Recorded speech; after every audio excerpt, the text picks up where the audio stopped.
Shalom. This is Truth is Everlasting Lion's Den. I am Yahawashi. I camp our Lion Den, Hawan Ben Yashua in Jacksonville, Florida. But first, I like to give a prayer to the Father, to the Son, to the elders, to the archons, and to the women and children. Kau halayim la, Yahweh Bahashem Yahawashi. Bahashem ha Rokah Kodash Mahamaf. In the name of Yahawashi, in spirit and holy and truth. Double honors to the 144,000 chosen elect. Double honors to the elders of GMS. Double honors to my elder Hawan. Salutation to the archons who are in the four corners of the earth. And to the women and children, Shalom. This is going to be another hydration. Part 2. Title of the lesson is called, To the Edomites, What Are You Going to Do When Yahawashi Comes for You? Right? More witnesses, more proof of the Edomites' wickedness is coming out. I'm going to play as much as I can. Keep it short, very short. And then we're going to the lesson. Here we go. Oh, it says here, they are lying about FEMA, Hurricane Helen, and Hurricane Milton. Okay, here we go. Call. This is literally catastrophic. And I can say without any dramatization whatsoever, if you choose to stay in one of those evacuation areas, you're going to die. Breaking news as FEMA is broke by their own disclosure. So today what we're going to do is take you guys under the hood and away from all of these crazy polarizing comments, and we're going to figure out whether or not FEMA is broke by using their own statements, reports, and balance sheets to really get to the bottom of this. And my question is, if they are broke, where did the money go? And if they're not broke, where is the money for these victims? Now, the second segment of this video is going to be on the absolute catastrophe that has just happened for the entire world's semiconductor industry. A special quartz facility has just been obliterated in North Carolina that can send ripple effects through the supply chain issues that we already have. So all the conspiracy theorists that think there's a land grab going on with lithium mines, I thank you for sending me down that rabbit hole. But I think you might be looking at the wrong material. Now we're going to end the video out by tackling Hurricane Milton, and we're going to show you guys exactly what's going on with Hurricane Milton. We're going to listen to the mayor of Tampa issue evacuation orders and warn people that if they don't evacuate, they will not survive the hurricane that is currently about to smash into Florida either super late tonight or early in the morning. And I'm also going to show you guys the technology that we're using to track this hurricane as far as the pressure and the wind. And me and Mitch are going to talk about what to do and how to prepare for an absolute natural catastrophe like we're about to face within 24 hours. And before I go into the video, Mitch, happy Tuesday, sir. How are you? Well, as usual, it's been a long handful of hours in getting this information prepared. And we do the best that we can under the circumstances because the information that's coming in is literally by every 4 or 5 minutes. So we're working on it. Yeah, this story was very overwhelming. The viewers are in store for overwhelming value today. And I wanted to give a quick thank you to everyone that donated to Melody Wright. She is in Tennessee, boots on the ground. You guys contributed to her. Those links will be in the description if you guys want to support her and what she's doing in Tennessee. We're going to start this video out by tackling FEMA. And the way I want to start this segment is by going to FEMA directly to address the rumors of them being broke. I'm on the FEMA website. And again, I want to use their words, their statements, their balance sheets to figure out whether or not they're broke. This is what FEMA says, rumor. FEMA does not have enough money to provide disaster assistance for Helene. And this is what they're saying the fact is. This is as of October 3rd, 2024. FEMA has enough money right now. I highlighted right now, Mitch, because that's a loaded statement. What does that mean? For immediate response and recovery needs. If you were affected by Helene, do not hesitate to apply for disaster assistance, as there is a variety of help available for different needs, except you guys aren't there and you're not issuing the money. Let's start by talking about the facts. All right, Mitch? So all we're going to go into now is the facts. Fact number one, President Biden did issue a letter to Congress on October 4th, and I'm just going to read one paragraph here. While FEMA's Disaster Relief Fund has the resources it requires right now to meet immediate needs, I wonder where they got that right now from. See how that connects there, Mitch? The fund does face a shortfall at the end of the year. This is the President of the United States. Without additional funding, FEMA would be required to forego longer-term recovery activities in favor of meeting urgent needs. The Congress should provide FEMA additional resources to avoid forcing the kind of unnecessary trade-off and to give the communities we serve, remember politicians, you serve these communities. Fact number two, and this is just a warning, Majorca warns FEMA doesn't have enough funding to last through the hurricane season. And just so you guys know, this is the Secretary of Homeland Security. Okay, this isn't just some wacko.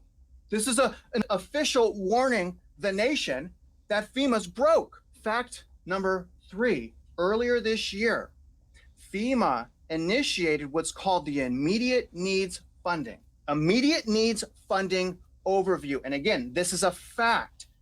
FEMA issued this to ensure available funding for these critical requirements.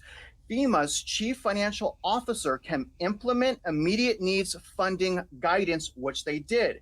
When operating under INF, FEMA prioritizes response and immediate recovery effort funds by deprioritizing obligations to other activities. Fact number four. Okay, this one may be the most damaging thing of all, Mitch. This is their disaster relief fund, their congressional monthly report for August 31st of 2024. And if you look down here, they're running in a deficit. Now, this was reported to Congress. You guys can go back and it's just a giant report. There's 28 pages. Go ahead and dig in. But long story short, they gave this to Congress and said they don't even have enough money to get through September without running in deficit. And this report was prior to Helene. So far, why are we conspiracy theorists? It's them that's saying they're broke. Fact number five. Okay, this is from the Department of Homeland Security, Office of Inspector General, issued August 14th, 2024. I hope you guys are paying attention now.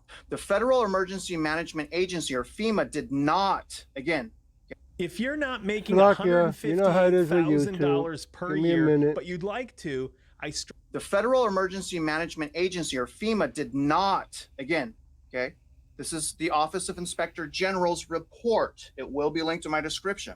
FEMA did not ensure that it closed out disaster declarations in a timely manner. We reviewed 79 disaster declarations and identified 26 programs with nearly $9.4 million in unliquidated funds that remain open beyond their approved periods of performance. This situation is problematic. Here's what's very interesting about this report, Mitch. These are the open programs with POP extensions, okay?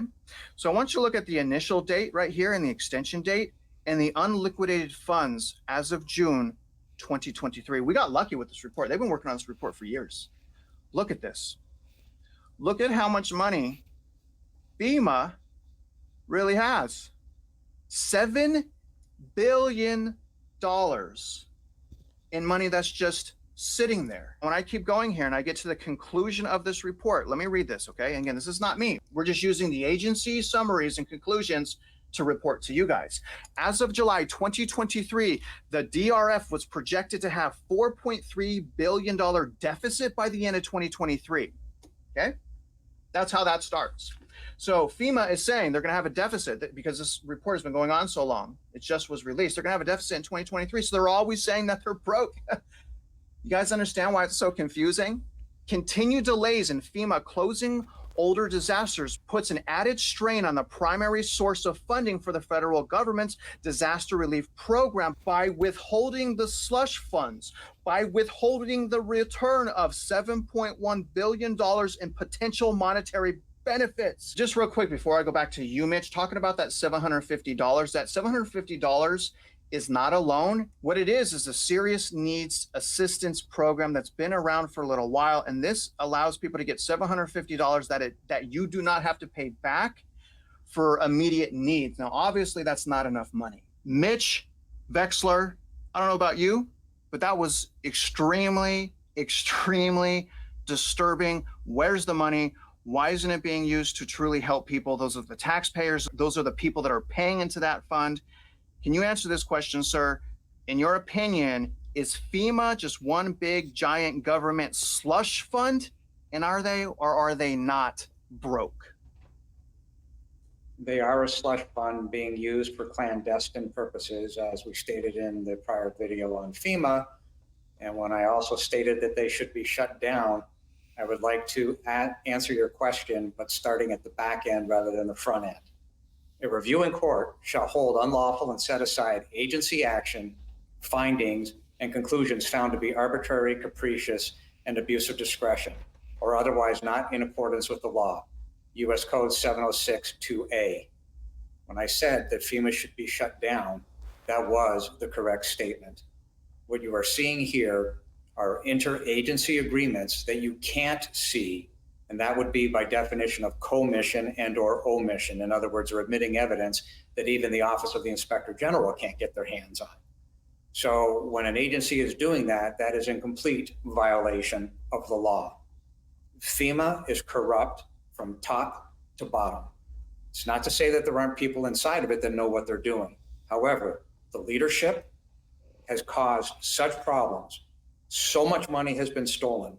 Interagency contracts. Remember, you can look at it, well, we have to buy 500 trailers. Okay, well, who's getting the kickbacks on the trailers? You can't see any of this. You can't see it in the balance sheets. There aren't notes to the balance sheets.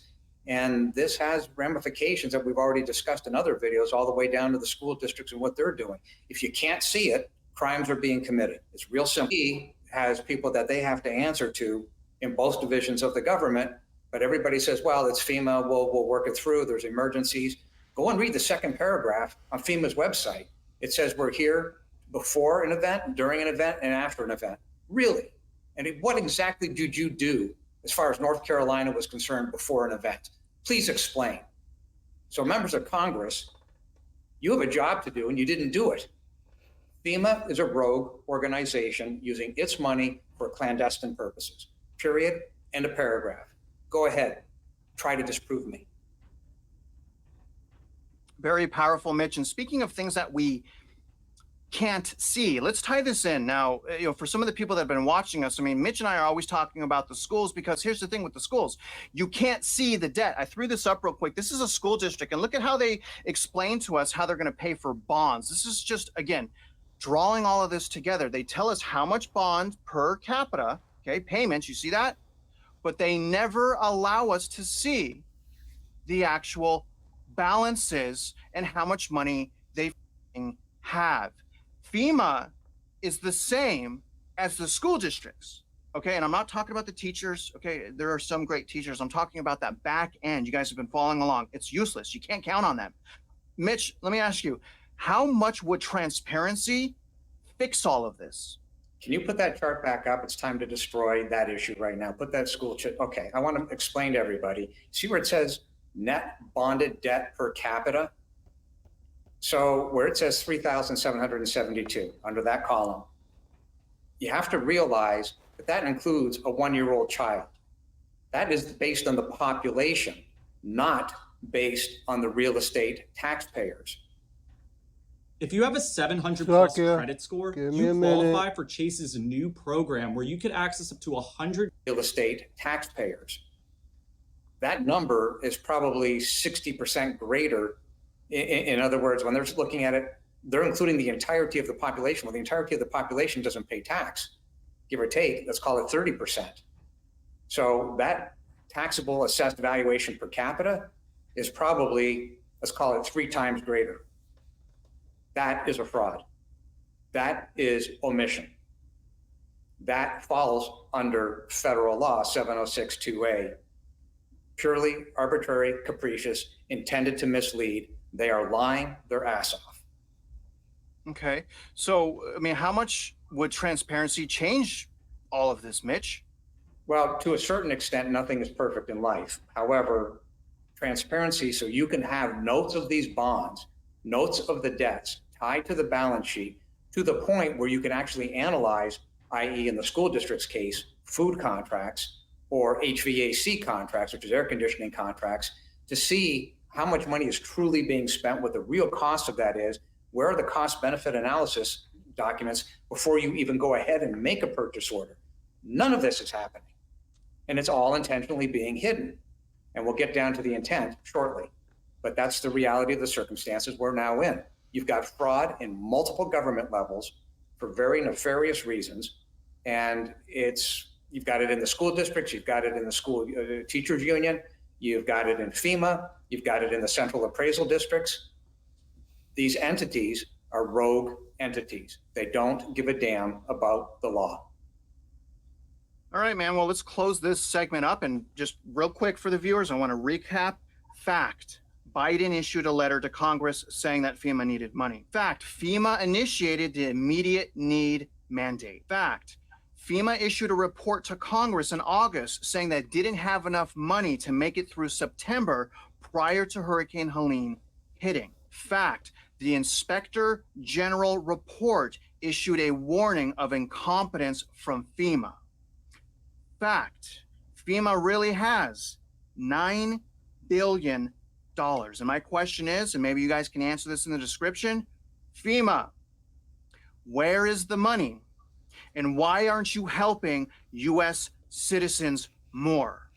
Now, having said that, this story was wild, okay? And for the people that led me down the path, I want to talk to you guys now about the massive supply chain disruptions that are about to happen that essentially no one is talking about. The entire world depends on one mining quartz facility to run the semiconductor industry, which has been completely wiped out and destroyed. But first, let me confront the lithium land grab rumors. I'm just going to quickly show you what I found as far as any type of lithium mines that have been impacted by Hurricane Helene. First of all, what you guys need to understand is we actually only have one lithium mine that operates in the United States. That's in Silver Peak Mine in Clayton Valley, Nevada. Most global lithium supply is actually extracted from Chile and Australia. But I will give you guys some props because you are right. They've actually been doing drilling and they've been investigating doing a lithium project, as you guys can actually see here in North Carolina. So, a good job for pointing me there. What's interesting is Piedmont Lithium says they were approved for state mining permit. I'm not ready to jump on that conspiracy theory because, again, there's just so many resources of lithium throughout the world. We have other areas that we can get lithium in. But here's the thing, you guys. We only have one facility that produces this extremely special quartz, and it just got destroyed. Take a look. This is from March 23rd of 2024. So again, people have plenty of warning, okay? The world's semiconductor industry hinges on a single quartz factory in North Carolina. The deposits formed 380 million years ago when Africa collided with North America. This is a very important facility. And look at this facility. Looks like a pretty beautiful facility here. Okay. Now, this is crazy because this is what this person's saying. The modern economy rests on a single road in Spruce Pine, North Carolina. I'm going to play a video that's going to break this down a lot more. Here's the facility right here. Okay. Here's the Quartz Corporation. You see that? Okay. So that's the facility. Looks like a nice facility. I'm going to zoom out so you guys can kind of see where this is located in North Carolina. So let me zoom out a little bit here so we can kind of get an eagle eye view. Now, the first thing that I want you guys to pay attention to that's very, very interesting, okay, is when I zoom out here, look at how close, all right, this is to Asheville. Asheville's right here. And what else is very, very interesting is look at all of these flood warnings, Western North Carolina floods. See all these flood warnings right here? See that? The very, very interesting thing to see up here as well is it almost puts a circle around the Quartz Corporation. That's very, very interesting to me. Now what I want to do is let's play a video from a reporter that's boots on the ground, and let's see what's going on. And sticking with the chip makers, the whole group could face a new under-the-radar risk that could undermine the industry within 6 months' time. We turn to Megan Casella now for those details. Hi, Megan. Hey, Kelly, that's right. So the semiconductor supply chain is entirely dependent on one mineral called high-purity quartz. And virtually the entire global supply of that quartz comes from one tiny town called Spruce Pine, North Carolina. Now, Spruce Pine saw 2 feet of rainfall from Hurricane Helene. And now, nearly a week later, city officials tell me that there's still no water, power, or cell service. The infrastructure is completely disrupted to the point that roads and railways are so torn up that in some areas in the western part of the state, mules are being used to transport materials in and out. So the two companies that operate the quartz mines there, that's Sibelco and Quartz Corp, they tell us their work has been shut down since Thursday. And Quartz Corp adds that they have no visibility as to when operations can restart. So the question becomes not just whether the mines themselves have been damaged, but also whether it's possible to get the quartz out. Disruptions would impact not only the $5 billion quartz market, but the $600 billion semiconductor market that depends on it. And that quartz is also used in solar panels, fiber optic cables, and some light bulbs, which could all see some issues as well. And Kelly, I just spoke a few minutes ago with the head of TechSet. They track the quartz supply chain. Their best guess right now is 4 to 6 weeks until things are back up and running in Spruce Pine. And that's if the roads are able to be cleared. So that alone could lead to at least minor slowdowns for the chip makers. And every day that that timeline gets extended, Kelly, the impact just multiplies. And so remind me again, when we talk about who in the chip world uses this quartz, is it pretty much everybody?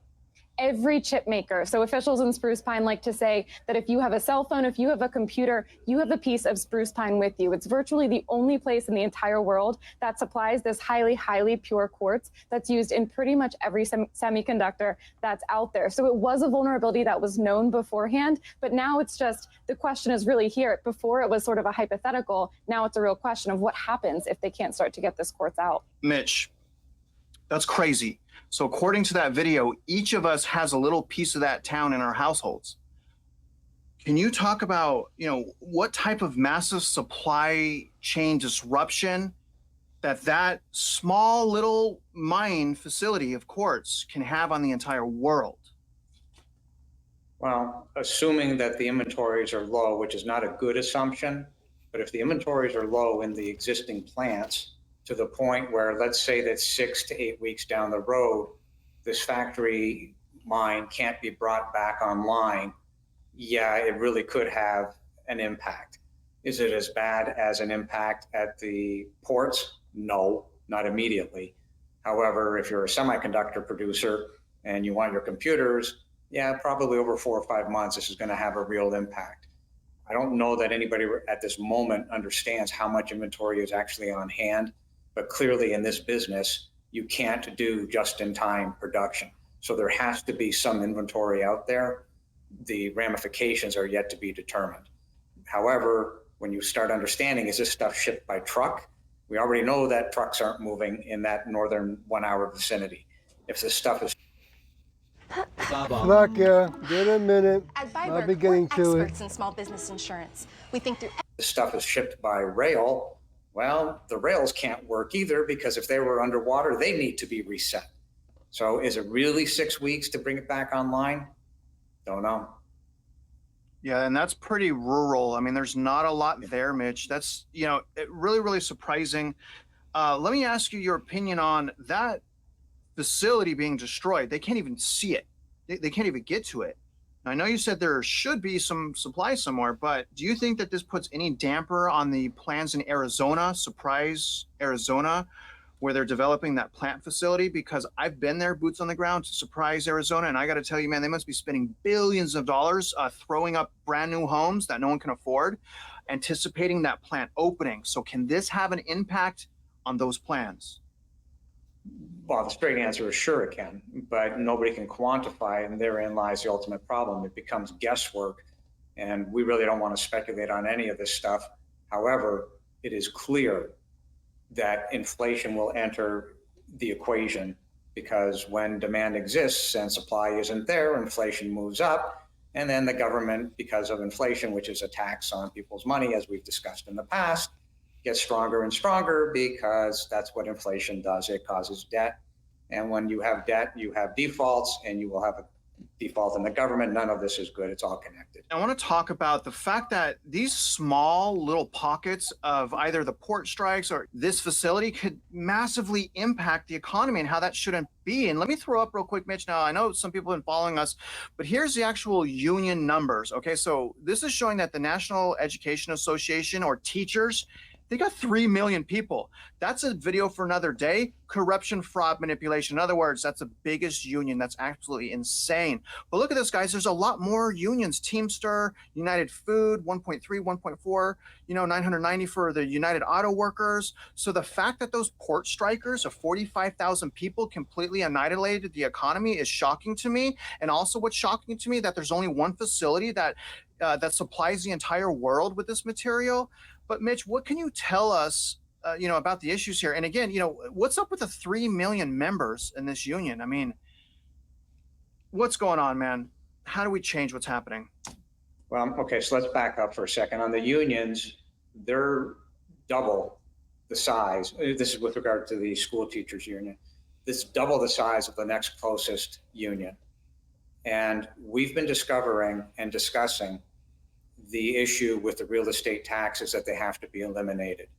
Well, the biggest user of those taxes is the school districts themselves. The school districts represent 83% of those dollars taken in. So as a school district, which is a taxing entity, the taxing entity gets their money from the central appraisal district. Well, 83% of the problems lie inside of the school districts. The school teachers union, being the size that it is, which in and of itself is notorious for corruption for obvious reasons, is a huge problem. And all of these things that you're seeing end up, the inflation that you see in the housing, the problems that you see in the contracts in the side of the school districts. You have food contracts, you have HVAC contracts, you have all sorts of problems. Well, you can't track that through, just like you cannot track it through on FEMA. When people are hiding the evidence, they're hiding their balance sheets. They have off balance sheet issues. They have interagency issues.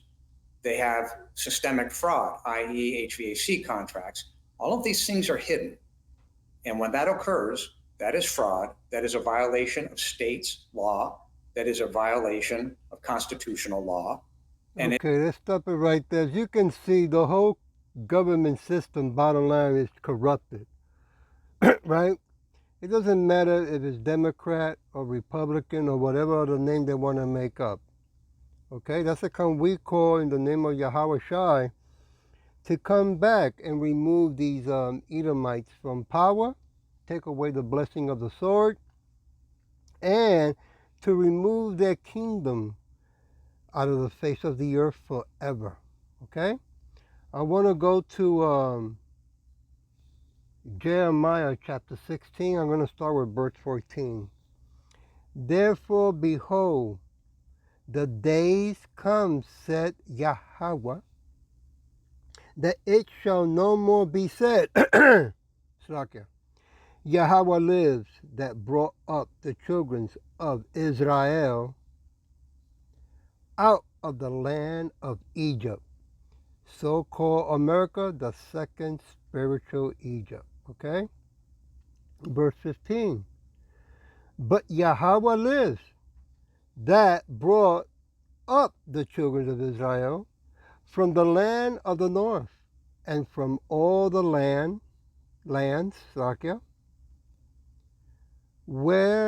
whither he has driven them, and I will bring them again unto their land that I gave unto their fathers. Woo! And this is happening right now, right? Yahweh the Father, without even sending the Son yet, Yahweh and Yahweh are moving things around, right? Before Yahweh comes back with the host of angels. How you like that? And check this out, verse 16. Behold, I will send for many